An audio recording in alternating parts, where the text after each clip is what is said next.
새벽 공기가 뺨에 스치자 상쾌함과 동시에 긴장감이 마음 깊숙한 곳에서 서서히 솟아올랐습니다. 아직 해는 뜨지 않았지만 농장에 있는 닭장에서는 벌써부터 닭들이 요란스레 울어대고 농장 강아지 복실이는 운동장 끝에서 꼬리를 흔들며 이리저리 뛰어다니고 있었죠. 평소 같으면 늘 즐겁게 느껴지는 이 풍경이 오늘만큼은 묘하게 무겁게 다가왔습니다. 왜냐하면 오늘은 아들이 대학에서 만난 여자친구를 우리 집에 데려오는 날이기 때문입니다.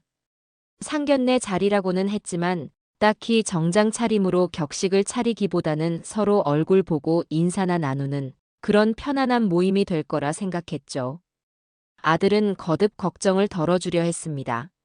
아버지, 너무 긴장하지 마세요. 그런데도 마음 한켠에는 은근한 불안이 자리 잡고 있었습니다.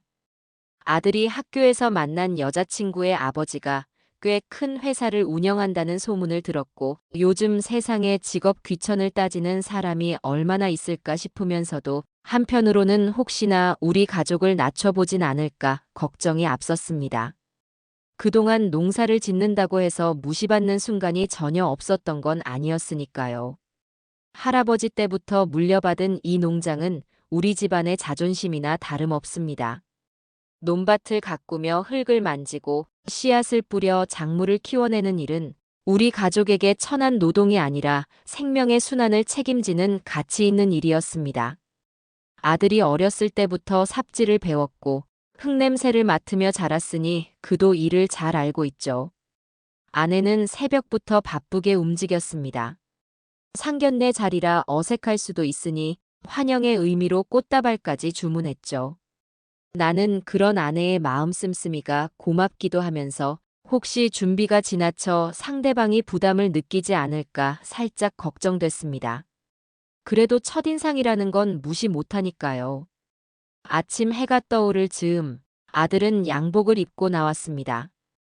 평소 캐주얼한 옷차림만 보다가 오랜만에 차려입은 모습을 보니 제법 어른스러워 보이더군요. 아내는 그런 아들의 어깨를 털어주며 파이팅! 이라고 속삭였고 저는 차에 시동을 걸면서 마음을 다잡았습니다. 오늘은 정말 즐거운 자리면 좋겠는데. 식당에 도착했을 때 아들의 여자친구가 먼저 나와 있었습니다. 해맑은 표정으로 90도로 허리를 숙여 인사하는 모습이 어찌나 예의 바르던지 한눈에 봐도 마음씨가 따뜻한 사람임을 알 수 있었습니다. 아이고, 아가 반갑네. 아내도 손을 잡아주었죠. 흐뭇한 미소가 절로 났습니다. 그런데 잠시 뒤 여자친구의 아버지가 문을 열고 들어왔을 때 그 표정은 우리를 당혹스럽게 만들었습니다. 얼굴에 드리워진 주름은 삶의 무게라기보다는 뾰족한 날을 세운 듯 굳어 있었고 식당에 들어서자마자 우리를 향한 시선을 정중하게 내려놓기보다는 허공에 둔 채 재빠르게 상황을 스캔하는 것 같았죠. 인사를 건네려고 손을 내밀었는데 그는 살짝 머뭇거리다가 내 손을 흘끗 쳐다보고는 곧바로 뒷짐을 졌습니다. 일순간 의아함이 스쳤습니다. 그리고 이어진 예비 사돈의 첫 마디는 이랬습니다. 농사 짓는 집안이라고 들었습니다만 대화가 흐르기도 전에 이미 농사라는 단어에 본인의 편견을 전부 실어버렸다는 느낌이 강하게 들었죠. 일단 자리에 앉았지만 그의 시선은 잠깐씩 내 손을 번갈아 보거나 혹은 아들의 표정을 살피다 이내 창밖으로 돌리길 반복했습니다. 식사가 나오기 전까지만 해도 거친 말을 내뱉지 않아 그래도 말 한 번 건네볼 수 있지 않을까 생각했는데 마침내 테이블 위 음식이 세팅되자 그는 이렇게 말했습니다. 우리 딸이 평생 흙 묻은 손에 시집가는 꼴은 절대 못 보겠습니다. 순간 공기가 무겁게 내려앉았습니다. 음식이 입으로 들어가는지 코로 들어가는지 알 길이 없었고 아내도 소리 없이 눈물을 글썽이는 것 같았죠. 아들은 분이 가득한 얼굴로 말문을 열려 했지만 식당이라는 장소가 무색할 만큼 분위기가 너무 험악해져서 차마 큰 소리를 낼 수 없었습니다. 농사꾼 집안이라고요? 이런 건 미리 밝혀주셨어야 하는 거 아닌가요? 예비 사도는 고개를 돌려 제게 확인을 요구했지만 이미 그 말 속에는 우리의 가치를 평가절하하는 무시와 경멸이 담겨 있었습니다. 상견례 자리가 순식간에 심판의 장이 되어버린 셈입니다. 결국 서로 음식에 젓가락도 제대로 댈 수 없는 분위기가 되고 말았습니다. 나는 아들 옆에서 무겁게 입을 닫았습니다. 굳이 농부의 자부심을 이 자리에서 변론해야 하나? 아니, 상견례인데 왜 대등한 입장이 아닐까? 복잡한 생각들이 머릿속을 휘젓고 있었습니다. 예상했던 서로 얼굴 보고 환영하는 자리와는 전혀 다른 전개였습니다. 상견례는 고사하고 테이블에서 식사조차 편히 끝내지 못했습니다. 오늘은 여기까지 합시다. 곧 연락드리겠습니다. 예비 사도는 불만을 숨기지 않은 채 차가운 말을 남기고 먼저 일어섰고 우리 가족은 그가 떠난 뒤에도 한참 동안 식당에 앉아 충격에서 벗어나지 못했죠. 식당 밖으로 나오자 해는 중천에 떠 있었지만 마음은 이미 어두운 구름에 뒤덮인 느낌이었습니다. 아들은 차에 오르자마자 고개를 푹 숙였습니다. 아버지, 다 제 잘못입니다. 그래도 막상 만나면 괜찮을 줄 알았는데. 나는 한동안 말이 나오지 않았고 아내도 뒷좌석에서 훌쩍이는 소리가 조용히 들려왔습니다. 그날 오후가 되어서야 정신을 조금 추스를 수 있었습니다. 온몸이 묵직했고 허탈함이 컸습니다. 내가 평생을 자랑스럽게 여겨온 농사라는 일이 마치 천한 노동으로 취급받은 데 대한 분노도 있었지만 동시에 이게 지금 우리 가족에게 닥친 현실이구나라는 허망함이 찾아왔습니다. 별다른 말 없이 저녁이 흘렀고 아들은 자기 방에 들어가 나오지 않았습니다. 나는 오랜만에 농장 가장자리에 놓인 작은 의자에 앉아 해가 질 무렵 붉게 물드는 하늘을 바라봤습니다. 초록빛 논이 부드러운 바람에 물결치듯 흔들리는데 왜 이렇게 마음이 복잡한지. 손끝으로 흙의 감촉을 느끼며 내가 지켜온 이 삶을 이대로 무너뜨려야 하는가 생각해봤습니다. 집에 돌아와 씻고 나니 밤하늘에 별이 가득 떠 있었습니다. 별빛 아래에서 나는 별안간 결심을 해야겠다는 생각이 들었죠. 가족의 자존심과 아들의 사랑을 동시에 지켜낼 길은 분명 있을 것입니다. 그 답을 찾기 위해선 내 안에 숨겨둔 무언가를 다시 끄집어내야 했습니다. 이렇게 물러설 수는 없다. 새벽에 다시 눈을 뜰 때쯤 내 마음은 이미 단단해져 있었습니다. 아들에게도 아내에게도 내가 어떤 결심을 했는지는 아직 말하지 않았지만 더 이상 우리 가족이 천하다는 소리를 듣게 만들 순 없었죠. 그렇게 모든 갈등은 이 순간부터 본격적으로 시작되었습니다. 상견례는 최악으로 끝났고 예비 사돈의 편견은 분명 단단했습니다. 하지만 내가 살아온 농부의 길은 그 편견을 깨기에 충분할 수도 있다는 희망이 싹트기 시작했죠. 한밤중에 잠에서 깨어 마당에 조용히 나와 앉아보았습니다. 평소 같으면 들리지 않을 새벽의 숨소리, 바람결에 흔들리는 나무 잎사귀 소리가 귀에 생생히 꽂혔어요. 머릿속은 복잡했지만 그럼에도 주변 자연의 소리가 어쩐지 마음 한편을 달래주는 듯 했습니다. 농사란 무엇이고 농부란 무엇인가라는 생각이 꼬리에 꼬리를 물며 떠올랐죠. 아들이 태어났을 때부터 나는 이 땅이 주는 풍요와 한계를 동시에 경험했습니다. 한 해 농사가 잘 되면 집안이 화기애애해지고 흉년이 들거나 날씨가 좋지 않으면 하루하루가 힘들었습니다. 그 모든 과정을 견뎌내는 힘이 바로 우리 가족의 결속이었고 서로 믿고 의지하는 마음이었습니다.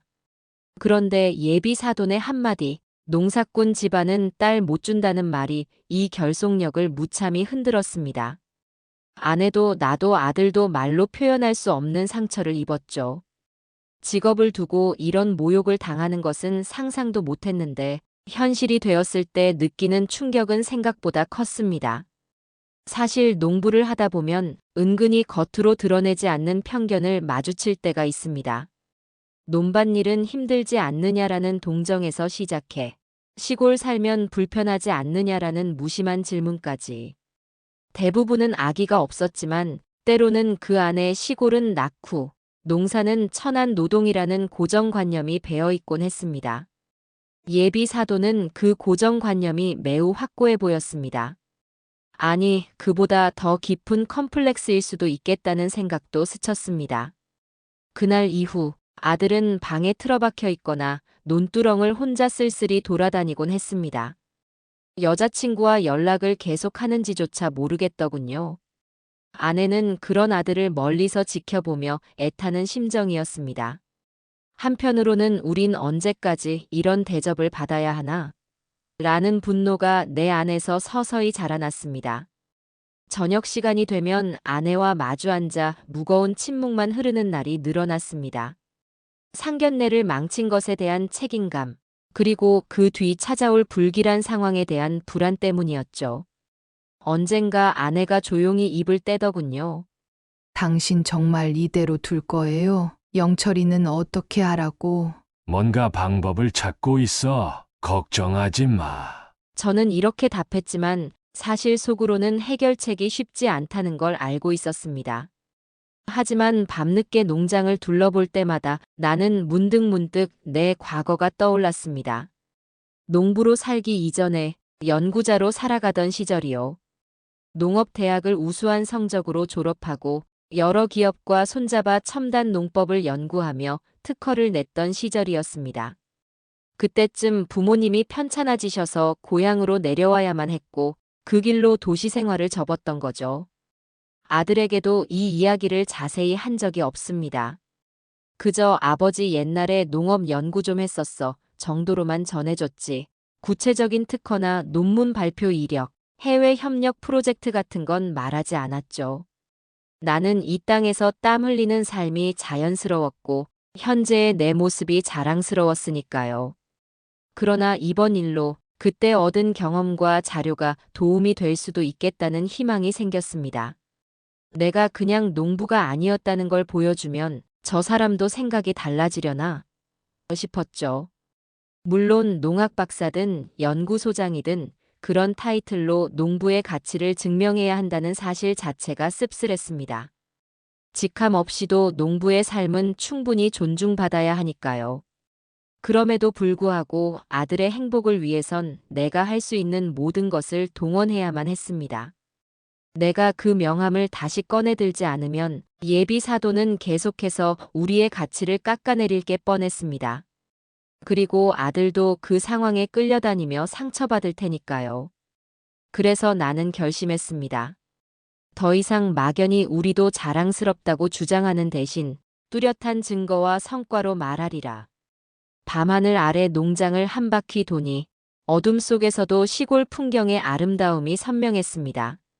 풀벌레 소리, 시원한 바람, 달빛에 비치는 논의 은은한 광택. 이 모든 게 내가 지켜온 세계였습니다. 다음 날 아침, 예비 사돈으로부터 연락이 올까 기다려봤지만 전화는 오지 않았습니다. 어쩌면 여자친구 쪽에서도 상견례가 끝난 뒤 무거운 분위기에 말을 잇지 못하고 있을지도 모릅니다. 아들은 그저 먼 곳을 바라보며 한숨을 내쉴 뿐 아무런 말이 없었습니다. 아내와 나는 낮에는 각자 하던 대로 밭일과 집안일을 계속했지만 마음속은 늘 뒤숭숭했습니다. 때때로 트랙터를 운전하다가도 혹시 오늘 연락이 올까? 하는 생각에 폰을 확인하곤 했죠. 그러나 진동은 울리지 않았고 대신 심장이 쿵쿵 뛰는 소리만 크게 들렸습니다. 결국 늦은 밤이 되어 나는 서재로 들어가 오래된 서랍을 열었습니다. 그곳에는 묵은 먼지가 쌓인 파일, 학위증, 과거 농업대학에서 진행했던 프로젝트 서류들이 차곡차곡 쌓여 있었습니다. 그리고 서류들 사이에 꽂혀 있던 명함 함 속에 김민수 농학박사 유기농업 연구소장이라고 적힌 명함이 빛바래지 않은 채 고스란히 남아 있었습니다. 명함을 손에 쥐자 나는 몇 년 전 있었던 여러 장면이 주마등처럼 스쳐갔습니다. 도시의 화려한 연구실, 힘겹게 진행했던 실험, 각국 연구진과 밤낮 없이 화상회의를 했던 기억. 그리고 마침내 유의미한 결과를 얻어 전 세계로 기술을 수출하게 되었을 때 느꼈던 기쁨과 뿌듯함. 그 모든 순간이 지금의 나와 완벽하게 단절된 것은 아니라는 사실을 다시금 깨달았습니다. 딱히 숨기거나 지워버리려던 것은 아니었습니다. 그저 아버지로서 이 농장의 후계자로서 살아가는데 온 힘을 쏟다 보니 자연스럽게 그 시절에서 멀어졌던 거죠. 하지만 이제 이 명함을 다시 꺼내드는 이유는 단 하나였습니다.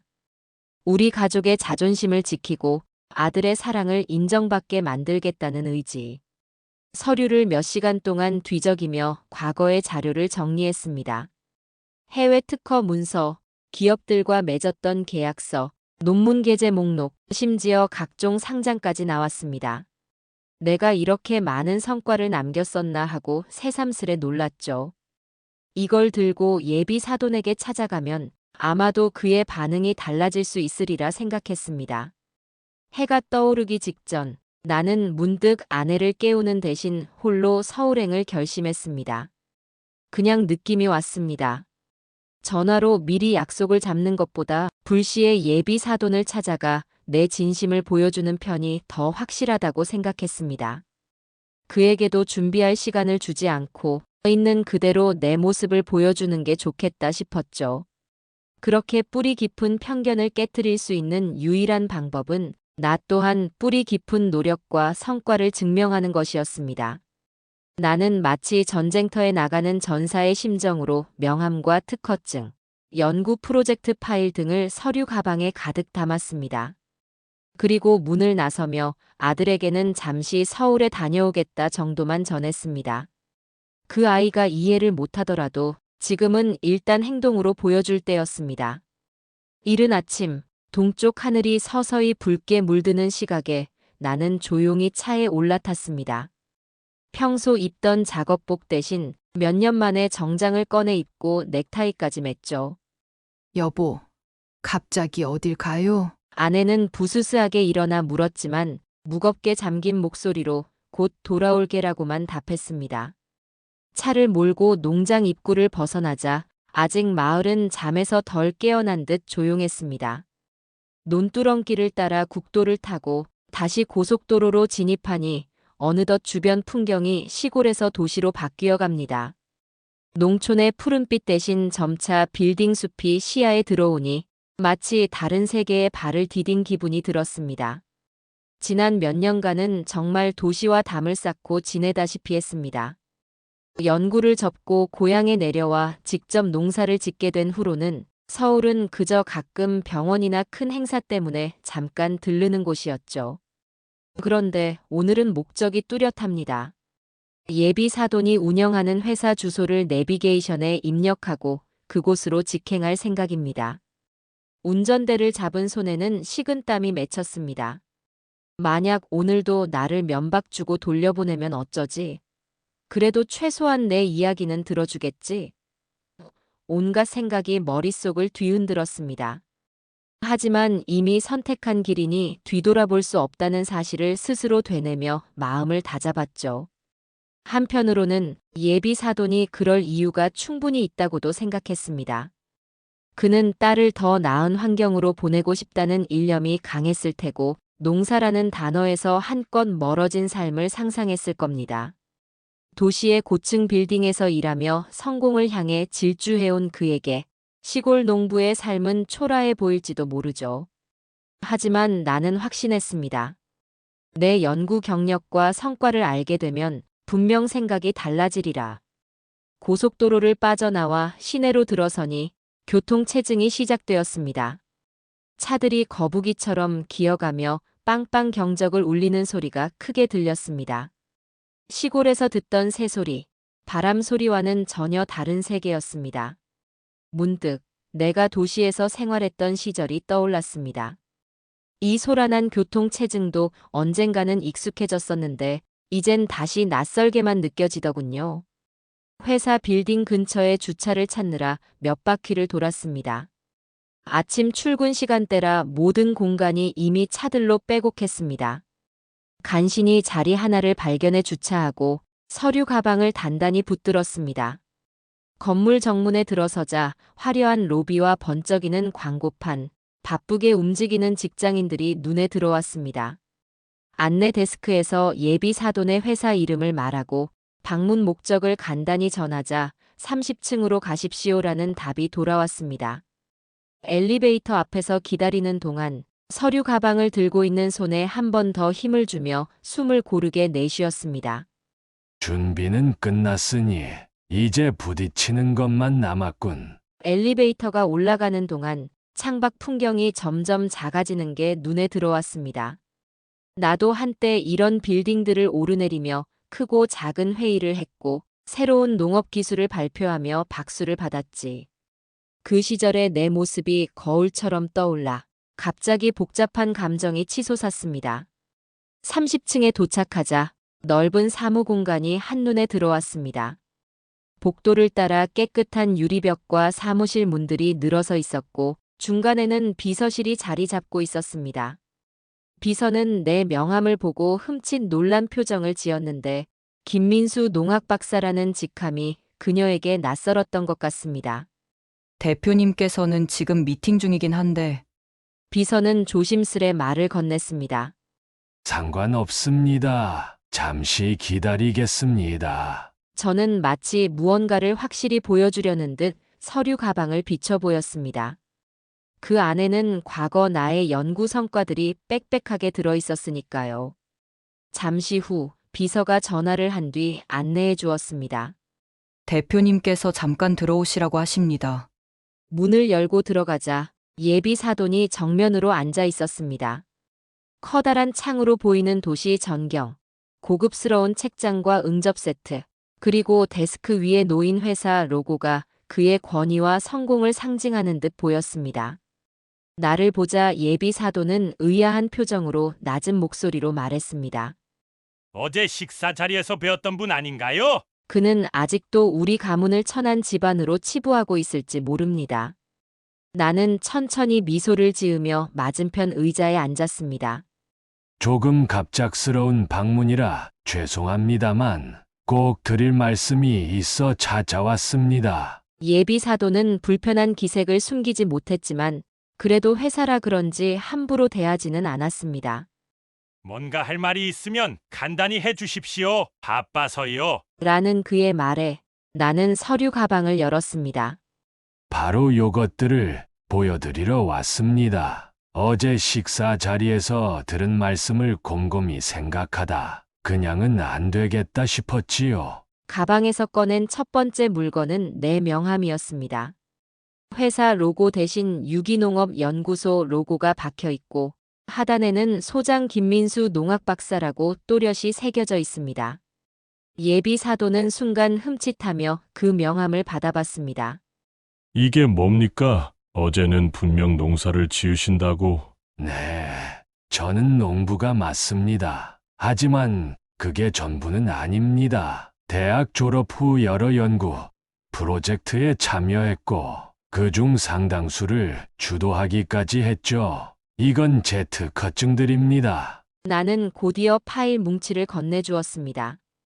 예비 사돈은 한 장 한 장 살펴보며 친환경 농법, 해외 수출, 특허 등록 번호 등이 빼곡히 적힌 서류에 시선을 떼지 못했습니다. 이게 다 사실이에요? 아니, 이렇게 많은 프로젝트를 예비 사돈은 머릿속에서 무언가 빠르게 돌아가는 듯 했습니다. 왜냐하면 내가 개발한 농법이 그의 회사에서 주요 원료를 공급받는 파트너 기업에서 쓰이고 있다는 사실을 발견했기 때문입니다. 실제로 내가 개발한 유기농법으로 재배한 작물이 이 회사의 핵심 제품 재료로 납품되고 있었거든요. 그가 바쁘게 페이지를 넘길수록 얼굴 표정은 점점 굳어져 갔습니다. 입술을 앙다물고는 잠시 눈을 감았다 뜨더니 마침내 자리에 벌떡 일어섰습니다. 아니 어떻게 이런 일이 말이 채 끝나기도 전에 그는 고개를 푹 숙이며 힘겹게 숨을 몰아쉬었습니다. 나도 말없이 그를 바라보고 있었습니다. 여전히 차분했지만 속으로는 심장이 미친 듯이 뛰었습니다. 기대했던 반응이긴 하지만 그래도 이렇게까지 놀랄 줄은 하는 생각이 들었습니다. 예비 사돈이 창밖을 한번 바라보곤 다시 돌아서 나를 향해 했던 첫 마디는 의외였습니다. 진심으로 제가 너무 경솔했습니다. 그의 목소리는 떨렸고 눈빛은 혼란스럽기까지 했습니다. 내가 농부인 줄로만 알고 완전히 무시했는데 사실은 자신이 이끄는 회사의 핵심 기반 기술을 만든 사람이었다니. 아마 상상도 못했을 테지요. 그 모습에 나는 한숨처럼 미소를 지었습니다. 결국 사람이란 보이는 표면으로만 상대를 재단해선 안 되는 거구나. 예비 사도는 한동안 말을 잇지 못했습니다. 서류를 쥔 손에서 약간의 떨림이 느껴졌고 사무실 안에는 무거운 정적이 감돌았습니다. 창밖으로는 수많은 빌딩들이 줄지어 서 있고 도로 위로는 자동차 물결이 끊임없이 흐르고 있었지만 이 공간 안은 마치 시간까지 멈춰 선 듯한 기분이 들었습니다. 앉으시죠. 내가 조용히 권하자 그는 다시 의자에 주저앉았습니다. 그러곤 서류들을 책상 위에 펼쳐놓고 한참 동안 페이지를 넘기며 훑어보았습니다. 나 또한 조용히 그 모습을 지켜봤습니다.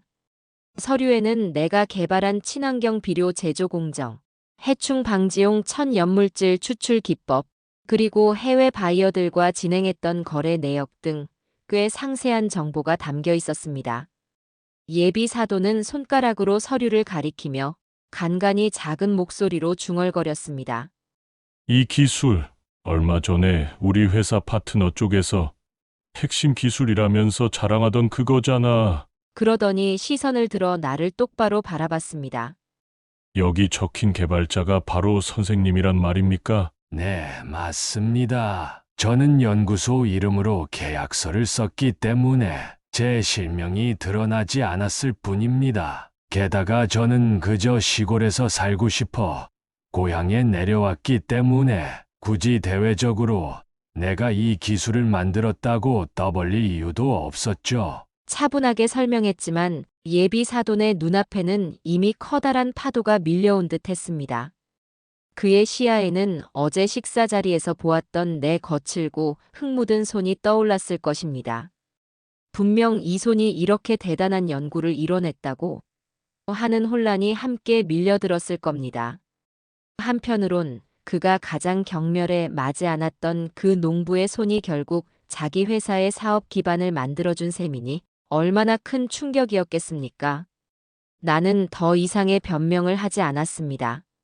설명은 이미 충분히 했고 서류가 모든 걸 말해주고 있으니까요. 이 자리에서 내가 원하는 건 이봐, 나 이런 사람이니까 우리 아들과 결혼시키세요라는 요구가 아니었습니다. 단지 농부라는 이름만으로 우리 가족을 낮춰보는 그의 시선을 바로잡고 싶었을 뿐이죠. 예비 사돈이 숨을 길게 내쉬더니 자리에서 일어나 창가 쪽으로 걸어갔습니다. 창밖을 바라보며 한 손으로 이마를 짚고 다른 손으로는 서류를 쥔 채 알 수 없는 표정을 짓고 있었습니다. 한 1분쯤 지나서야 그는 다시 내 쪽으로 돌아섰습니다. 그 눈빛 속에는 분명 미안함과 놀라움이 뒤섞여 있었습니다. 내가 정말 큰 잘못을 했군요. 그의 입에서 나온 말은 짧았지만 무게감이 크게 느껴졌습니다.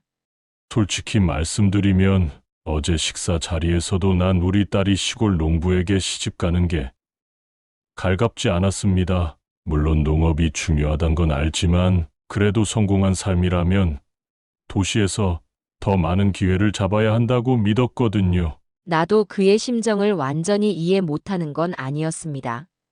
많은 사람이 도시에서의 성공을 행복의 절대 기준으로 삼고 시골 삶이나 육체 노동은 힘들고 효율이 떨어진다고 생각하니까요. 그러나 농업도 제대로 연구하고 투자하면 더없이 가치 있는 일이 된다는 걸 내 경험으로 증명해낸 것입니다. 예비 사도는 복잡한 표정으로 자리를 다시 잡았습니다. 왜 이제서야 이런 얘기를 하시는 겁니까? 어제 식사 자리에서 말씀해 주셨다면 하고 말끝을 흐리는데 사실 어제는 그의 태도가 워낙 적대적이어서 내가 무슨 말을 꺼내도 귀 기울이지 않았을 게 뻔합니다. 저도 어제 그 상황에서 굳이 제 과거를 언급하기가 싫었습니다. 농부라는 이름만으로도 충분히 존중받고 싶었으니까요. 하지만 아들에게까지 피해가 가는 상황은 막아야겠다고 생각했습니다. 차분히 답했지만 내 목소리에는 미묘한 떨림이 묻어났습니다. 어제의 상처가 쉽게 아문 것은 아니니까요.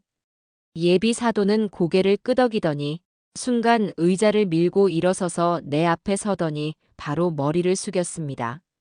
정말 경솔했습니다. 사돈 되실 분을 함부로 판단하고 비난했던 제 자신이 부끄럽습니다. 그가 사돈이라는 말을 꺼낸 게 무척 인상적이었습니다. 아직 결혼이 확정된 것도 아닌데 이미 관계를 재정립하고 싶어 한다는 뜻처럼 느껴졌죠. 그의 진심 어린 태도 변화에 나 역시 마음 한구석이 풀리는 기분이었습니다. 어제 그토록 불쾌했던 시간들을 상기하면 아직도 가슴이 쓰리지만 그래도 그가 스스로 잘못을 인정하고 반성한다면 이 문제를 해결할 방법은 충분히 찾을 수 있겠다고 생각했습니다. 사무실 안에 있는 건조한 공기가 조금씩 부드러워진 듯 했습니다. 문 밖에는 비서들이 분주히 움직이는 소리가 들렸지만 우리는 서로의 시선에 집중하고 있었습니다. 이제 어떻게 하면 좋겠습니까? 예비 사돈이 조심스러운 목소리로 물었습니다. 저는 그저 우리 가족이 존중받고 아들과 귀댁 따님이 편견 없이 결혼을 준비할 수 있길 바랄 뿐입니다. 그는 자신의 의자를 끌어와 내 옆에 앉았습니다. 그리고는 조용히 그러나 단호하게 말했습니다. 제 딸과 아드님이 정말 서로를 좋아한다면 당연히 허락해야겠지요. 그동안 제가 도시에서 일궈온 명예나 체면 때문에 우리 딸의 행복을 가로막아선 안 됩니다. 게다가 이제야 알았지만 선생님께서 농업 분야에 이만큼 기여하셨다면 오히려 제가 감사해야 하는 상황이군요. 도시에서 일궈온 명예와 체면도 사실 농업이 없었다면 불가능한 일일 겁니다. 우리가 먹고 사는 모든 것의 시작이 농업이니 말입니다. 내 말에 예비 사도는 작게 웃으며 공감을 표했습니다. 한껏 나를 세웠던 분위기가 한순간에 누그러지는 듯 했죠. 그는 난생 처음 본 듯한 태도로 내 손을 잡더니 다시 한번 고개를 숙이려 했습니다. 나는 황급히 그의 팔을 붙잡고 말렸습니다. 그러실 필요 없습니다. 이미 말씀으로 충분합니다. 그리고 아직 결혼 문제도 당사자들의 의견이 가장 중요하니까요. 예비 사도는 연신 고맙다고 읊조렸습니다. 사실 나로선 그가 나에게 감사할 이유는 모르겠습니다. 다만 아들과 예비 며느리가 편견 없는 사랑을 이어갈 수 있게 한 걸음 나아갔다는 점에서 안도감이 들 뿐이죠. 내가 하고 싶었던 말은 모두 했다고 느껴졌습니다. 대화가 어느 정도 정리된 뒤 그는 나에게 협력 제안을 살짝 언급하기도 했습니다. 혹시 우리 회사와 함께 다음 프로젝트를 진행하실 의향은 없으신지? 물론 당장은 그 제안보다 더 중요한 게 아들과 그의 딸 문제 해결이니 나는 웃으며 대답했습니다. 천천히 생각해보지요. 결국 이 예상치 못한 방문은 예비 사돈의 굳은 마음을 깨트리는 분수령이 되었습니다. 어쩌면 그는 지금까지 시골과 농부에 대한 선입견을 토대로 자신의 성공을 쌓아 올렸고 그걸 절대 부정하고 싶지 않았을지도 모릅니다. 그러나 내 앞에 놓인 이 서류들이 그 벽을 허물었고 이제 그는 새로운 시각으로 농업을 바라볼 계기가 생겼습니다. 사무실에서 나와 복도로 걷는데 긴장이 풀려서인지 다리에 힘이 약간 풀리는 기분이 들었습니다. 문득 비서실 쪽에서 힐끔 우리를 쳐다보는 직원들의 시선이 느껴졌습니다. 아마 예비 사돈이 내게 고개를 숙이는 모습을 본 사람도 있을지 모릅니다. 나는 조심스럽게 예비 사돈을 돌아봤습니다. 저 직원들이 괜히 쓸데없는 소문이라도 내지 않을까요? 농담 반 진담 반으로 물었더니 예비 사돈은 쓴웃음을 지으며 말했어요. 제가 아침부터 큰소리치며 미팅하던 모습이 사라지고 갑자기 무릎이라도 꿇을 듯이 죄송하다고 하니 놀라긴 했을 겁니다. 하지만 난 부끄럽지 않습니다. 어제 제 태도가 훨씬 부끄러웠죠. 그의 말에 다시금 생각했습니다. 사람들은 잘못을 했다는 걸 알게 되면 종종 체면 때문에 인정하지 않거나 변명으로 일관하곤 합니다. 그런데 예비 사도는 고지식하고 편견에 사로잡힌 모습을 보였음에도 불구하고 이렇게 직접 잘못을 시인하며 내게 사과했습니다. 그의 진심이 느껴지니 나 역시 마음속 쌓인 응어리가 한결 가벼워졌습니다. 그렇다면 다행입니다. 그럼 이제 어떻게 하실 건가요? 아들과 따님의 결혼 문제 말입니다. 내가 조심스레 묻자 예비 사도는 잠시 생각에 잠긴 듯 침묵하더니 결심한 듯한 목소리로 답했습니다. 내가 먼저 우리 딸에게 연락해 솔직하게 말해보려 합니다. 어제 내가 했던 행동과 생각이 잘못이었고 두 사람의 결혼을 적극적으로 지지하겠다고요. 그 말을 듣고 내 마음 한구석에서 뭉클함이 올라왔습니다. 아들과 그 딸이 겪었을 심적 고통과 혼란을 생각하면 이제라도 제자리를 찾을 수 있는 길이 열려서 다행이라고 느꼈습니다. 감사합니다. 저도 우리 아들에게 오늘 이야기를 전해주고 싶네요. 얼마나 상처받았을지 저는 아들 얼굴만 봐도 알겠더군요. 그 후 예비 사도는 응접실 쪽으로 자리를 옮기자며 회사 내 카페테리아에서 차를 한 잔 대접해 주겠다고 했습니다. 나는 여유롭게 차를 마실 기분은 아니었지만 그의 진심 어린 태도가 느껴져서 수락했습니다. 엘리베이터를 타고 15층에 도착하니 깨끗하고 모던한 카페테리아가 나왔습니다. 직원들이 바쁘게 왔다 갔다 하는 가운데 예비 사도는 2인석 테이블에 앉아 내게 차를 내밀었습니다. 향긋한 허브차였습니다. 사실 저도 시골 출신입니다. 그가 불쑥 꺼낸 고백에 나는 귀를 기울였죠. 아주 어릴 적엔 시골 마을에서 살았는데 농사가 너무 힘들고 자꾸 날씨에 농작물이 망쳐지는 걸 보면서 난 꼭 도시로 나가 성공해야지라고 마음먹었습니다. 그는 무거운 표정으로 과거를 회상했습니다. 집안이 워낙 가난해 도시로 올라오면서도 참 힘들었어요. 하지만 돈과 명예를 얻고 싶어 이를 악물었죠. 그러다 보니 시골 출신이라는 걸 숨기고 싶었습니다. 농부의 아들이라는 게 부끄러워서 평생을 감추고 살아왔어요. 우리 딸만큼은 빛나는 곳에서 행복하게 살길 바랐고요. 그 한마디 한마디가 가슴에 와 닿았습니다. 알게 모르게 그는 농업에 대해 애증의 감정을 갖고 있었던 겁니다. 한편으론 고향을 배신했다고 느끼고 다른 한편으론 자신이 노력해 이룬 성공에 대한 자부심에 휩싸여 과거를 직면하지 않으려 했던 거죠. 그래서 더욱더 시골과 농부를 얕보는 말과 행동을 했을지도 모릅니다. 제 딸이 농사 짓는 집안으로 시집 가겠다고 할 때 사실 처음엔 좀 불안했지만 그래도 반대까지는 안 하려 했습니다. 그런데 어제 직접 만나보니 옛날 제 고생했던 기억과 맞물려서 순간적으로 너무 거부감이 들었나 봅니다. 그의 목소리는 흔들렸고 나는 그 마음을 이해하려 했습니다.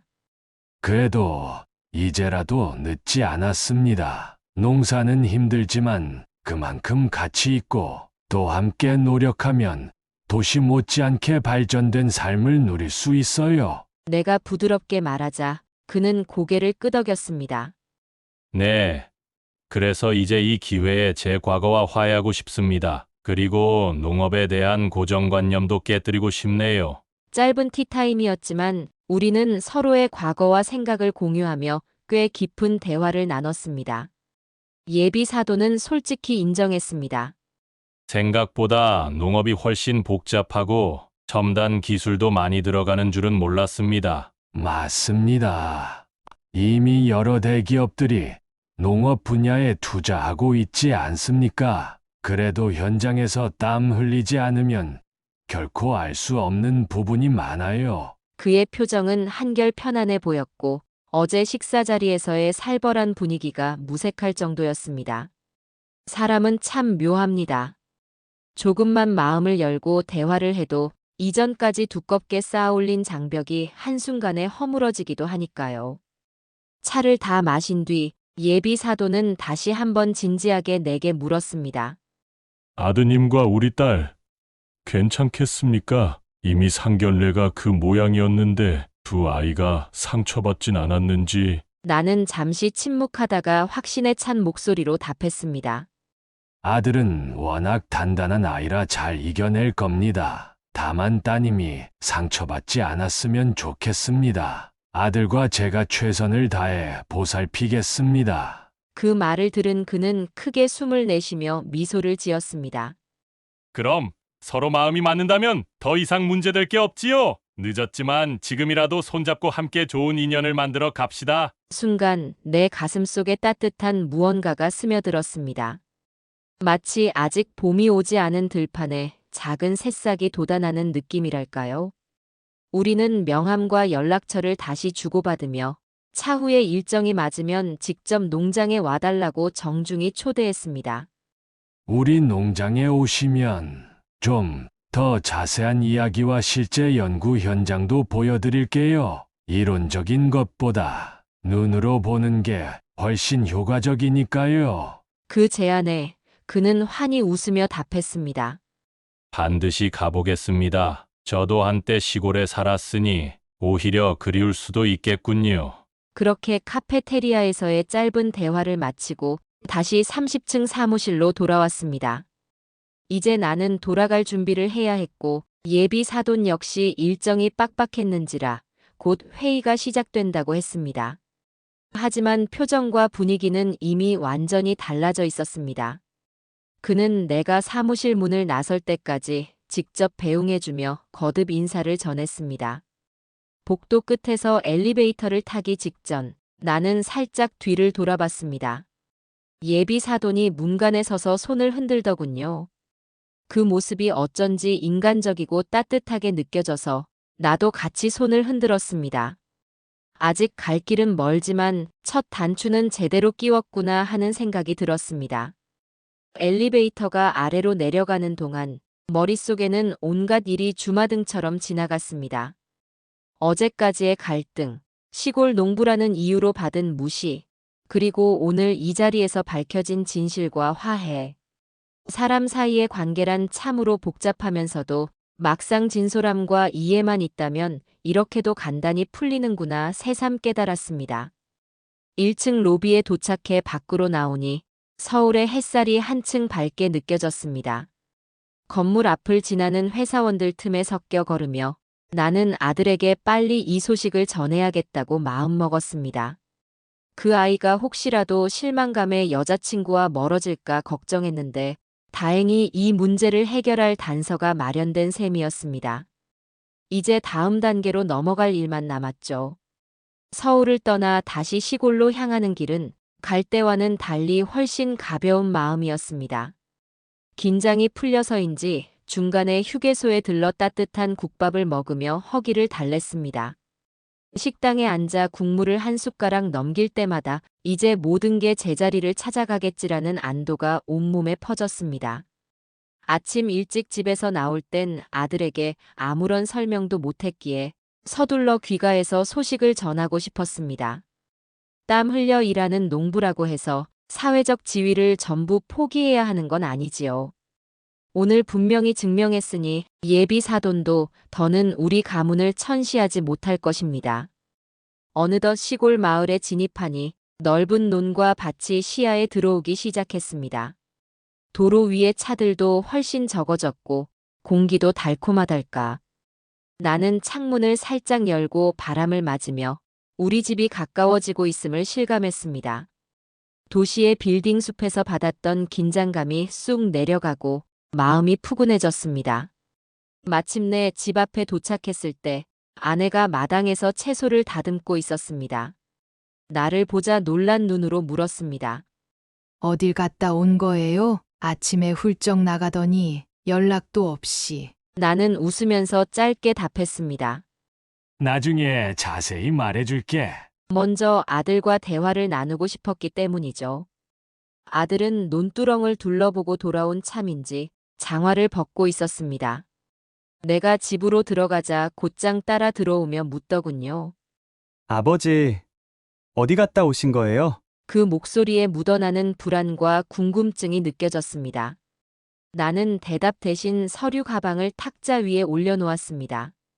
이게 뭔데요? 아들이 서류를 보며 눈을 깜빡이자 나는 간단히 상황을 설명했습니다. 예비 사돈이 있는 회사에 다녀왔어. 내 과거 연구 자료와 특허증을 보여줬지. 그랬더니 편견이 싹 풀리셨다고 하더라. 처음엔 아들도 무슨 말인가 싶어 멍한 표정을 짓다가 곧 눈이 크게 뜨여졌습니다. 정말이요? 그럼 아버지를 무시하던 그분이 태도를 바꾸셨다고요? 아들은 믿기지 않는다는 듯 물었고 나는 고개를 끄덕이며 자세히 들려줬습니다. 자기 회사 핵심 기술 중 하나가 내가 개발한 거라는 걸 알고 잘못을 인정하셨어. 그리고 너희 결혼도 허락하겠다고 했다. 아들의 표정이 순식간에 환해졌습니다. 그동안 얼마나 속을 끓였는지 쌓였던 걱정과 분노가 한꺼번에 풀려나오는 듯 했습니다. 그는 당장이라도 여자친구에게 전화를 걸어 이 사실을 알리고 싶어 했지만 우선 나에게 조금 더 자세한 이야기를 듣고 싶어 하는 눈치였습니다. 그래서 나는 예비 사돈이 어떻게 고향을 떠나 도시에서 성공했는지, 농업에 대한 편견이 어디에서 비롯되었는지, 그리고 오늘 사무실에서 나눈 대화 내용을 상세히 전해줬습니다. 아들은 고개를 끄덕였습니다. 그렇구나. 그분도 어쩌면 농촌 출신이라 더 복잡한 감정이 있었을 수도 있겠네요. 대화를 나누다 보니 어느덧 저녁 시간이 되었습니다. 아내는 아들에게서 들은 얘기라며 내가 오늘 한 일을 새삼 궁금해했습니다. 그래서 세 식구가 모여 식탁에 둘러앉아 내가 예비 사돈에게 직접 찾아가 서류를 보여준 과정을 전부 이야기했죠. 아내도 가슴을 쓸어내리며 이제야 한시름 났다며 반가워했습니다. 식사를 하면서 아들은 여자친구에게 전화를 걸어 바로 이 상황을 전해주겠다고 했습니다. 어머니, 아버지, 이럴 땐 저도 빨리 알려주는 게 좋잖아요. 라고 말하며 휴대폰을 꺼내들었죠. 우린 서로 마주보고 웃었습니다. 그동안 어두웠던 집안 공기가 한순간에 밝아진 기분이었습니다. 전화를 받은 여자친구는 눈물을 흘리면서 기뻐했다고 합니다. 아들의 말에 따르면 그녀도 아버지로부터 곧 연락을 받았다고 하더군요. 사실 아빠가 오늘 낮에 내게 전화해서 본인이 큰 잘못을 했다고 사과했어. 아버님께 꼭 인사를 다시 드리겠다고 하던데. 아들도 그 말을 듣고 내게 환한 미소를 지어 보였습니다. 나는 그 소식을 듣고 마음 깊은 곳에서 안도와 함께 따뜻한 감정이 피어오르는 걸 느꼈습니다. 사랑하는 아들과 그의 미래를 함께할 며느리 후보가 눈물로써 기뻐하고 있다니 이보다 더 보람된 일이 있을까요? 갑자기 그동안의 분노와 서운함이 모두 사라지며 오히려 예비 사돈에게 고마운 마음까지 들었습니다. 저녁 식사를 마친 뒤 아들은 바로 여자친구에게 만나자고 한 뒤 집을 나섰습니다. 그 둘이 해결해야 할 감정의 골이 아직도 남아있을 테니까요. 우리는 집에 남아 조용히 뒷정리를 했습니다. 아내가 내 손을 조심스레 잡으며 말했습니다. 그동안 마음고생 많았죠? 농부라고 무시당하는 게 얼마나 서러웠겠어요. 나는 고개를 끄덕이며 식탁 위 접시를 치웠습니다. 그래도 자네가 그렇게 잘 받아줘서 다행이야. 상대방이 무시한다 해도 우리가 자부심을 잃지 않으면 되는 거잖아. 아내와는 눈빛만 봐도 서로의 생각을 알 수 있기에 큰 말이 필요 없었습니다. 오늘 있었던 일은 그만큼 우리 부부에게도 의미가 컸죠. 밤이 깊어질 무렵 문득 예비 사돈이 우리 농장에 와서 직접 보고 가면 어떨까 하는 생각이 들었습니다. 아들과 며느리 될 사람이 결혼을 결정하면 양가가 더 자주 오가야 할 테니까요. 논밭이며 축사, 그리고 내가 직접 운영하는 유기농 시험 포장도 보여주고 실제 작업 과정을 함께 체험하게 하면 좋겠다고 상상해 봤습니다. 그도 한때 농촌 출신이라 했으니 이곳 풍경이 낯설진 않을 거야. 오히려 추억을 자극해 줄지도 모르지. 그렇게 생각하니 조금 설레기도 했습니다. 만약 진작에 내 과거 경력을 밝히고 농장의 모습을 공개했다면 상견례 자리가 그토록 어색해지지 않았을까? 잠깐 그런 후회가 스쳤지만 이미 벌어진 일이니 되돌릴 수는 없죠. 대신 앞으로 진행될 예식 준비나 두 집안의 왕래가 훨씬 더 의미 있고 활기차질 거라는 기대감이 생겼습니다. 아들과 며느리, 그리고 양가 부모님이 함께 농장에서 작은 파티라도 열게 된다면 어떨까요? 농장에서 재배한 신선한 채소로 샐러드를 만들고 우리 쌀로 지은 밥을 먹으며 이야기를 나누는 모습을 상상하니 마음이 한층 포근해졌습니다. 그렇게 잠자리에 들기 전 아내에게 말을 꺼냈습니다. 우리도 차근차근 준비를 해야겠다. 결혼식 준비도 그렇고 사돈 될 분 농장에 초대하는 일정도 잡고 아마 이번 주말 정도면 어떨까 싶네. 아내는 의욕을 내비쳤습니다. 당연하죠. 우리도 좋아할 만한 음식과 프로그램을 미리 생각해둬야 해요. 당신 연구실 있던 장비들도 한번 정리해두고요. 어쩌면 이 모든 변화가 반전의 순간인지도 모릅니다. 어제만 해도 전혀 갈피를 잡지 못했는데 하루 만에 예비 사돈과 화해하고 결혼을 허락받는 상황이 되었으니까요. 겉보기엔 마치 명함 하나로 모든 게 해결된 것처럼 보일 수도 있지만 사실 그 명함 뒤에 내가 쌓아온 수많은 노력이 있었고 예비 사돈도 숨기고 싶었던 과거를 정면으로 마주했기에 가능했던 결과였습니다. 아들과 예비 며느리가 결혼 날짜를 잡았다고 말하던 그날, 저는 농장 둘레를 조용히 걸으면서 진짜인가 싶어 혼잣말을 했습니다. 축하 인사를 주고받는 기쁨도 컸지만 한편으로는 과연 결혼 준비가 순조로울까 하는 걱정이 동시에 떠올랐거든요. 아내는 동네 잔치부터 떠올리며 누구를 초대해야 할지 또 어떤 음식을 준비해야 할지 구상하느라 분주했습니다. 시골에서는 결혼에 앞서 가족과 이웃들이 한데 모여 밥 한 끼 나누는 게 은근히 중요한 행사거든요. 그 주말에 아들 커플이 내려왔을 때 평소 같으면 환한 얼굴로 농장 일 좀 도와드릴게요 하고 씩씩하게 나설 텐데 분위기가 어쩐지 심상치 않아 보였습니다.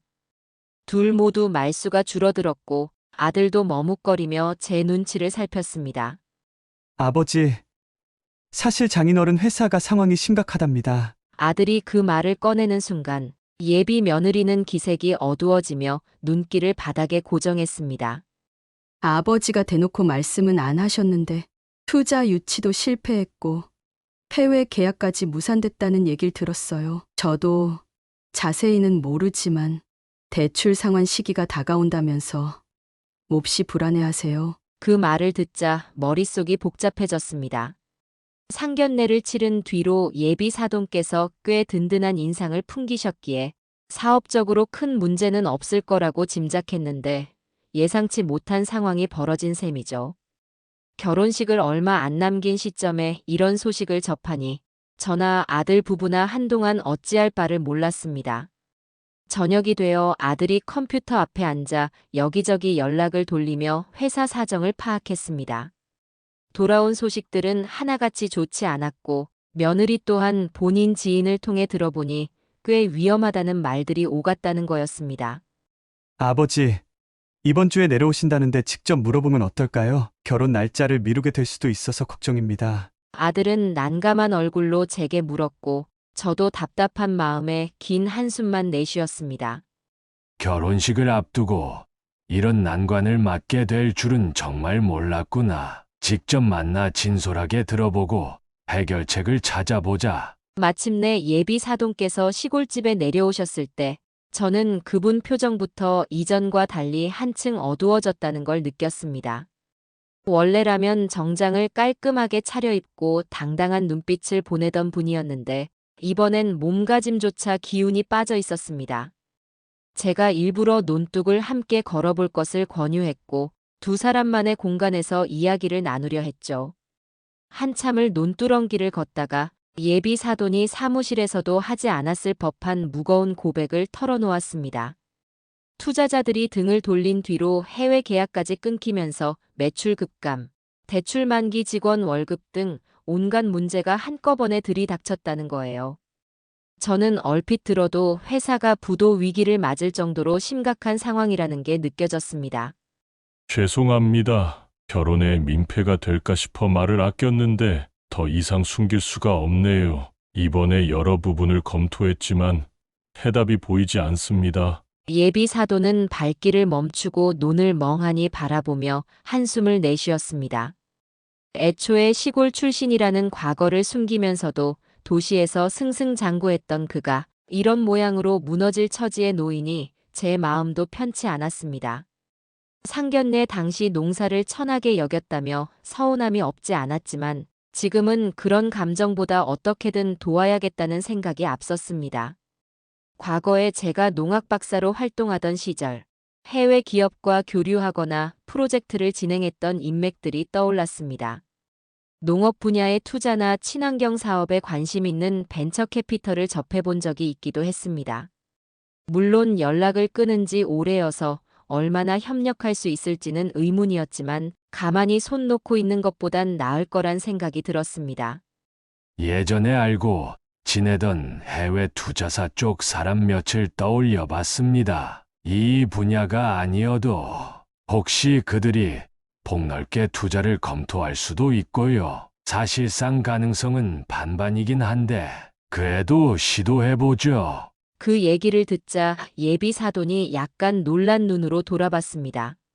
그쪽에서 자금을 크게 투입하려면 회사 규모나 성장 잠재력을 꽤 크게 봐야 할 텐데 저희가 그 요건을 다 충족할지 하지만 일말의 희망이라도 있어야 버틸 것 같습니다. 도와주시면 감사하겠습니다. 집에 돌아온 저는 서재 서랍 깊은 곳에서 오래된 명함첩이며 주소록을 꺼내 들었습니다.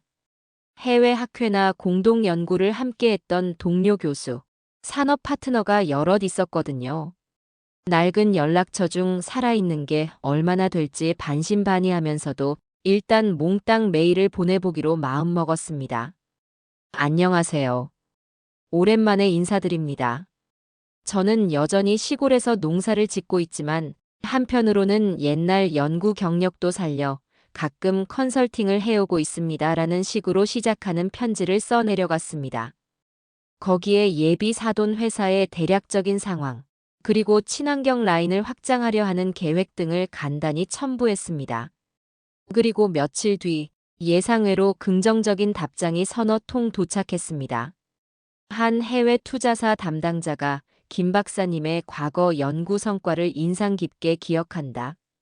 지금도 친환경 분야 투자처를 찾고 있으니 자료를 더 보내달라고 적어놓은 메일을 보며 저는 내심 가슴이 뛰었습니다. 절반의 가능성도 못 된다고 생각했는데 누군가는 아직 저와의 인연을 기억해주고 있었어요. 예비 사돈에게 연락해 구체적인 회사 자료와 재무제표, 그리고 향후 사업 계획을 받아 다시 투자사들에게 전송했습니다. 아들은 옆에서 번역 도우미를 자청해 서류 작성을 거들었고요. 여차하면 화상회의라도 잡아서 상대방 궁금증을 실시간으로 풀어주려 했습니다. 확실히 농학 박사라는 타이틀 덕을 본 것 같았습니다. 제 이름을 기억하는 인사가 꽤 있었고 예비 사돈 회사가 저와 협력한다면 향후 친환경 제품 라인을 대대적으로 늘릴 수 있을 거라고 기대하는 분위기가 조금씩 형성됐습니다. 한 달 남짓 정신이 없었지만 실제로 서너 군데 투자사에서 한국을 방문해 실사를 진행하고 싶다는 요청을 해왔습니다. 예비 사돈은 당혹스러워하면서도 기뻐 보였습니다. 다만 아직은 정식 계약이 아니고 실무 협상 결과가 어찌 될지 모른다는 불안감이 그를 따라다녔습니다.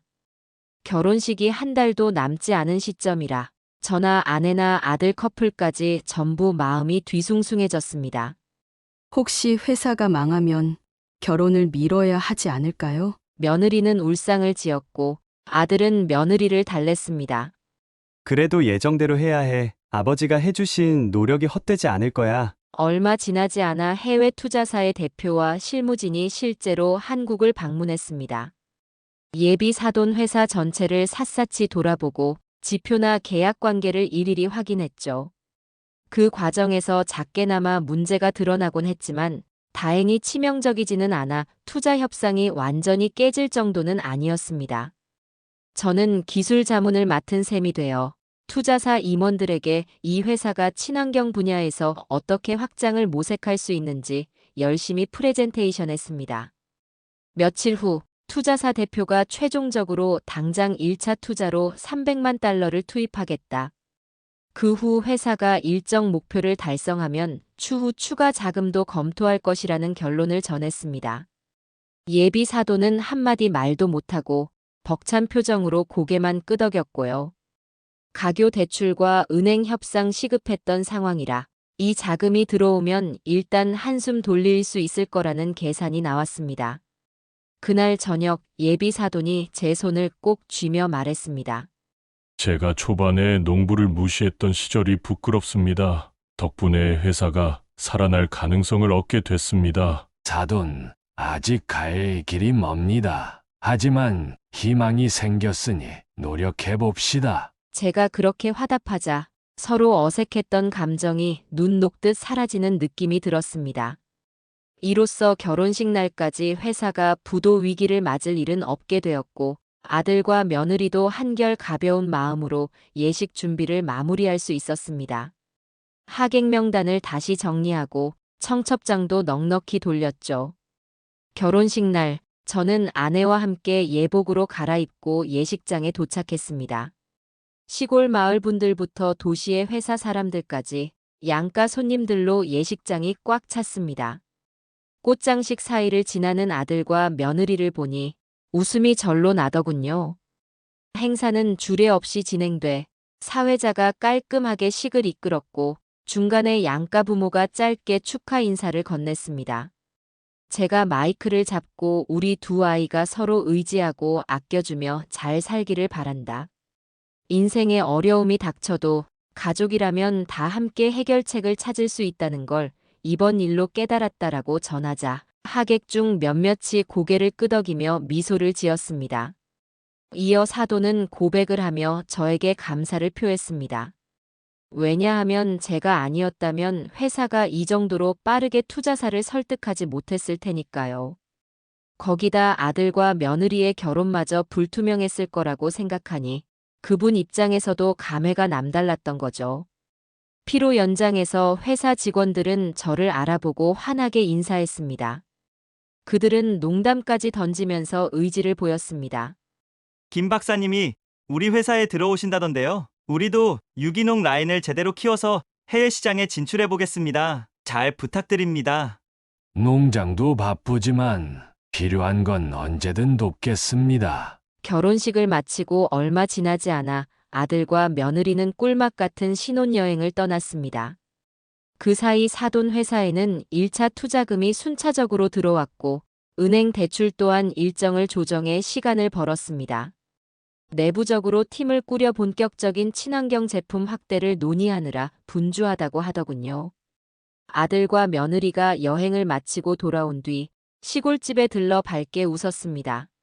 정말 감사합니다. 결혼식도 잘 끝나고 회사도 안정될 것 같아요. 우리도 마음 편하게 지낼 수 있어요. 너희가 잘 살아야 하는 게 제일 중요하지. 이건 시작일 뿐이다. 그리고 몇 달 후 며느리가 임신했다는 얘기를 전했습니다.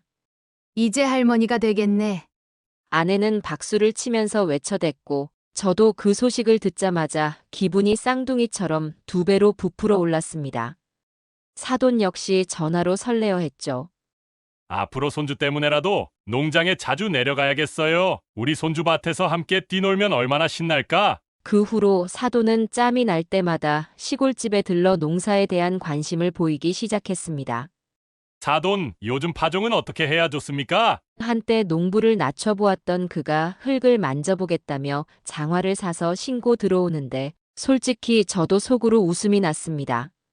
삶이라는 게 참 알 수 없다는 생각이 절로 들더군요.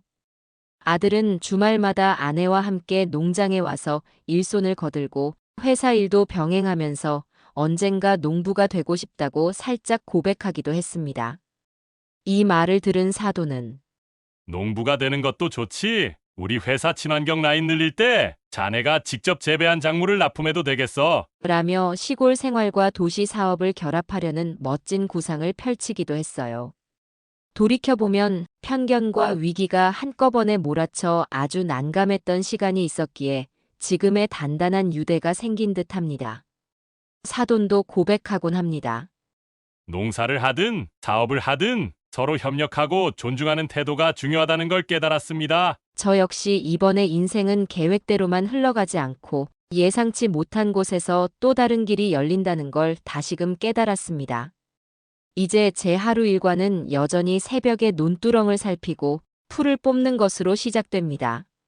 해가 중천에 오르기 전에 간단히 밥을 먹고 서재에 들어가 회사 측에 부탁받은 자료를 검토하거나 해외 투자사와 화상회의 일정을 조율하기도 합니다.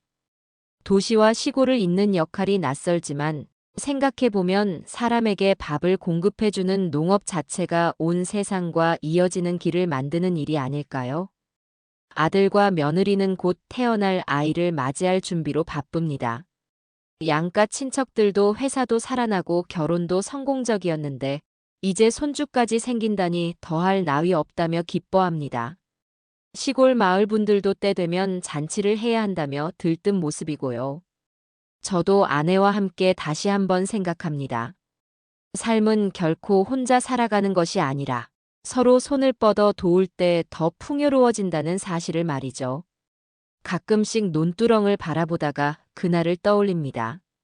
사돈이 힘겹게 회사 망할지도 모릅니다라고 토로하며 절망 섞인 눈빛을 짓던 순간이 이제는 희미한 추억이 돼버린 것 같거든요. 그래서 마음 한구석에서는 묘하게 뿌듯함이 일어납니다. 만약 그때 제가 내 일이 아니다라며 귀를 닫았다면 모든 게 달라졌을 테니까요. 언젠가 사돈은 지나가듯 이런 말을 했습니다. 저도 농부의 아들이었는데 그걸 숨기며 살았어요. 그런데 지금은 농사를 존경하게 됐습니다. 제가 망가질 뻔한 회사를 살릴 수 있었던 것도 결국 농업과 이어진 인연 덕분이었네요. 그 이야기 앞에서 저는 굳이 대답하지 않고 미소만 지었습니다. 도시에서 회사 하나를 성장시키는 것도 대단한 일이지만 흙 한 줌을 살려내는 농부의 손길도 못지않게 귀하다는 사실을 서로 알게 됐으니까요. 그래서 오늘도 저는 밭에서 오일 분무기를 들고 작물을 살펴봅니다. 혹여 벌레가 많이 꼬이진 않았는지, 흙 상태는 어떤지, 물은 적당히 주어지고 있는지 세심하게 살피죠. 일이 끝나면 사돈 회사 기술팀과 화상으로 연결해 지금 우리 농장에 시험 중인 친환경 자재가 효능이 어떻다는 실증 데이터를 공유하려고요. 아들은 주말만 되면 아내와 함께 찾아와 새싹들 자라는 걸 두 눈으로 확인하고 가끔 삽질이나 모종 심기를 배우며 땀 흘립니다. 문득 과거에는 이런 장면을 상상도 하지 못했습니다. 사돈과 제가 한 식구가 되어 서로 왕래하고 사업과 농사를 결합해 무언가를 도모하고 도시에서 온 사람들과 시골 주민들이 함께 어울리는 모습이 낯설지만은 이젠 않습니다. 어려움을 겪고 난 뒤 얻은 값진 인연들이라 그런지 더욱 깊게 가슴에 박힌 채로 이어지고 있습니다. 이따금씩 사돈은 농담 삼아 말합니다. 농장에 투자 좀 해볼까요? 여기서 생산한 작물을 우리 회사 브랜드로 팔면 어떨까 싶습니다. 저는 웃으며 긍정합니다. 그거 좋네요. 해외에도 뻗어가면 대박 나지 않겠습니까? 사실 그걸 실제로 추진하느라 구체적 계획도 세우는 중입니다. 머자나 저희 밭에서 키운 친환경 채소가 도시 슈퍼마켓 선반에 오르는 날이 올지도 모르는 일이죠. 어떤 면에서 이 모든 건 그 불행한 위기가 만들어준 뜻밖의 선물입니다. 남의 고통을 그냥 외면했다면 속 편하게 내 농사만 이어갔을지도 모릅니다. 하지만 도와주겠다는 마음으로 손을 내밀었을 때 사람들 사이에 얼마나 따뜻한 파장이 생기는지 절감하게 됐습니다. 그리고 아들과 며느리가 벌써 부모가 될 준비까지 마쳤다는 걸 떠올리면 늘 마음이 설렙니다. 아이가 태어나면 시골집 마당에서 발을 동동 구르며 뛰놀 것도 같고 회사가 주최하는 행사에 얼굴을 들이밀며 우리 할아버지는 농부야라고 자랑할지도 모르죠. 그때쯤 사돈은 격려하듯 아이고 우리 손주 농사 잘 짓네 하며 농촌 체험 교실을 열어줄지도 모릅니다. 이렇게 하루하루가 조금씩 변하고 쌓이고 자리를 잡아갑니다. 결혼식이 무색할 정도로 큰 사건이 지나갔지만 결국 우리 가정과 회사 모두 제 갈 길을 찾아가고 있습니다. 도시와 시골을 가르는 경계를 허물 수 있다는 걸 알게 됐고 사업과 농사를 양립시키는 아이디어 역시 계속해서 나오고 있죠. 오늘도 오전엔 작업복 차림으로 밭을 누비고 오후에는 사돈 회사 사람들과 화상회의를 할 예정입니다. 그게 쉬운 일은 아니지만 고된 만큼 보람도 큽니다. 무엇보다 가족이라는 말이 단순히 혈연이나 서류로만 이루어지는 게 아니라 마음을 열고 손을 맞잡는 데서 생겨난다는 걸 배웠기 때문입니다. 언젠가 아이가 자라 할아버지는 어떻게 해서 외할아버지 회사랑 같이 일하게 됐어? 라고 물으면 저는 이 이야기를 해줄 겁니다. 편견과 위기의 교차로에서 우리가 어떤 선택을 했고 그로 인해 서로를 구해줬으며 하나의 가문이 어떻게 탄생했는지를요. 그때쯤이면 논밭도 더 푸르고 사람들도 더 많이 들르면서 마을이 활기에 넘칠지도 모르겠습니다. 농사를 계속 지으며 살아가는 제 일상은 거창하지 않습니다. 새벽에 일어나 밭 둘러보고 때 되면 풀 뽑고 작물 한 줄 한 줄을 돌보는 그런 반복이니까요. 허리도 자주 뻐근하지만 그 시간들이 쌓여 언젠가는 소중한 결실을 낳으리라는 믿음이 있으니 피곤해도 견딜만 합니다. 사돈은 제가 힘겹게 삽질하는 걸 보더니 말하더군요. 제가 시골 일은 거의 모르지만 같이 해보겠습니다. 그 말이 얼마나 고마웠던지요. 저는 그냥 고개만 끄덕였지만 속으로는 당신도 이제 이 밭의 식구로구나 싶었습니다. 이렇듯 인생의 풍파가 아무리 몰아쳐도 주위에 기꺼이 손을 내미는 누군가가 있다면 길은 열리는 법입니다. 어느 날과 다를 바 없는 흙냄새 가득한 밭 한가운데에서 저는 오늘도 그런 믿음을 굳건히 다집니다. 곁눈으로는 아들 내외가 웃으며 돌아다니는 모습을 힐끗 보면서요. 그리고 조만간 태어날 아이에게도 이 흙내음을 전해주겠다고 다짐해 봅니다. 결국 사람과 사람이 만나 만들어내는 변화는 우리가 생각한 것보다 훨씬 더 크고 깊은 힘을 지닌다는 걸 매일 깨닫는 중입니다.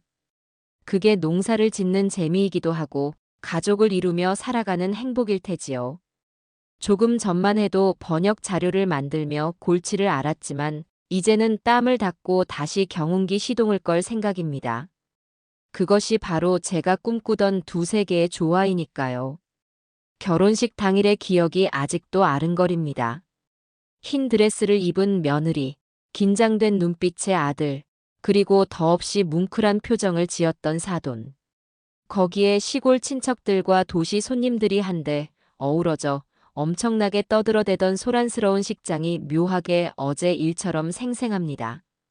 이제 그 순간을 발판 삼아 더 큰 가족, 더 단단한 미래를 건설해 나가는 중이죠. 가끔씩 뒤돌아보면 모든 일이 감개무량합니다. 농사하는 집안이라며 반대했던 그분이 이젠 내 손을 잡고 함께 밭에 서 있구나 싶으니까요. 사돈 덕분에 농업과 산업이 만나 도약할 기회를 얻었고 저 역시 가족에게 긍정적인 영향을 끼칠 수 있었습니다. 이런저런 생각을 하며 논둑을 거닐다가 저는 문득 웃음이 터져 나옵니다. 저 밭머리에서 아들 부부가 새하얗게 피어오른 작은 꽃들을 바라보며 사진을 찍고 있거든요. 아이는 여전히 배가 볼록해지고 그 속에서 자라나는 생명을 준비하고 있으니 한 해 농사가 아니라 100년 농사를 시작하는 셈이지요. 그래서 저는 어떤 상황이 와도 괜찮을 것 같다는 믿음이 생깁니다. 함께 지켜야 할 사람들이 있고 그들의 웃음이 제게 큰 버팀목이 되어주니까요. 사돈도 이제는 농부를 천하다고 보지 않습니다. 오히려 존경심을 드러내며 내가 왜 이렇게 늦게 알았을까라고 반성하기까지 합니다. 모든 건 흙 한 줌과 사람 두 손으로 가능해졌습니다. 농사 역시 사람의 손에서 비롯되고 회사도 결국 사람이 만들어가는 공간이죠. 그 두 세계가 자연스럽게 만나는 곳에 저희 가족의 미래가 있다는 생각이 듭니다.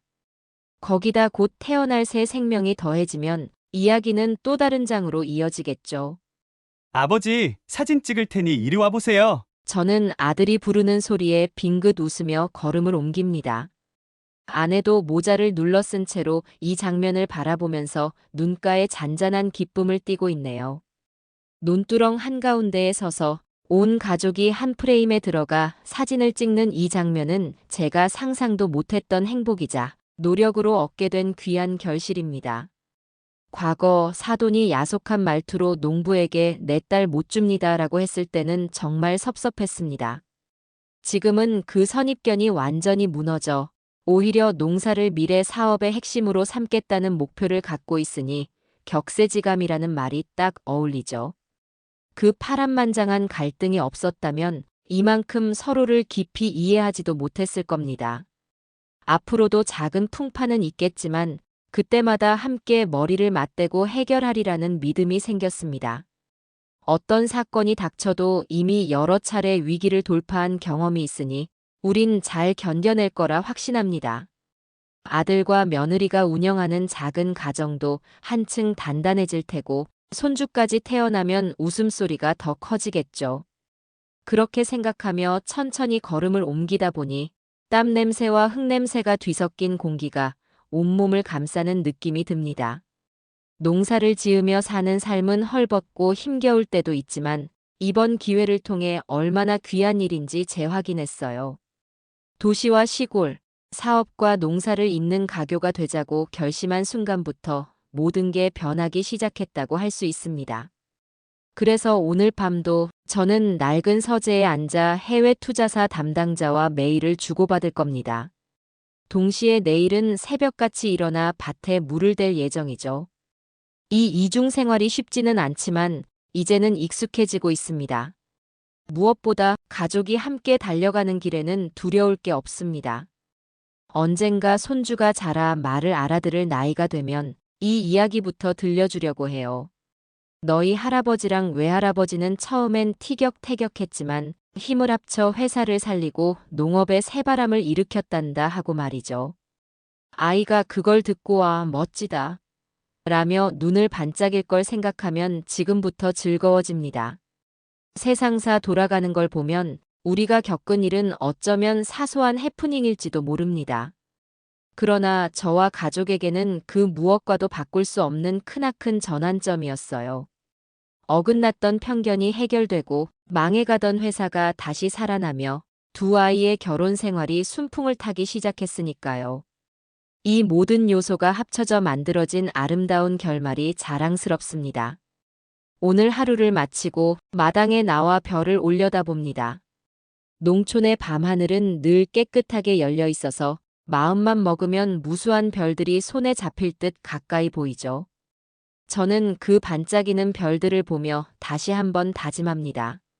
가족과 주변 사람을 소중히 여기고 필요하면 기꺼이 손을 잡아 이끌어 주리라고요. 그 약속을 지켜가는 게 어쩌면 농부로서도 한 인간으로서도 가장 빛나는 일이겠지요. 이제 불을 끄고 잠자리에 들어야겠습니다. 내일도 이른 새벽에 논으로 나가야 하니까요. 게다가 아들과 며느리가 언제 깜짝 방문할지 모르거든요. 농촌의 밤은 그저 조용하게 흐를 테지만 그 속에서 저는 또 다른 희망을 꿈꿉니다. 그리고 곁에 있는 이들과 함께라면 무슨 일이든 해낼 수 있을 거라는 믿음을 흙냄새가 가득 뺀 이 공기 속에 차곡차곡 쌓아두는 거죠. 그게 바로 저희 가족의 그리고 우리 농장의 작은 기적 같은 하루입니다.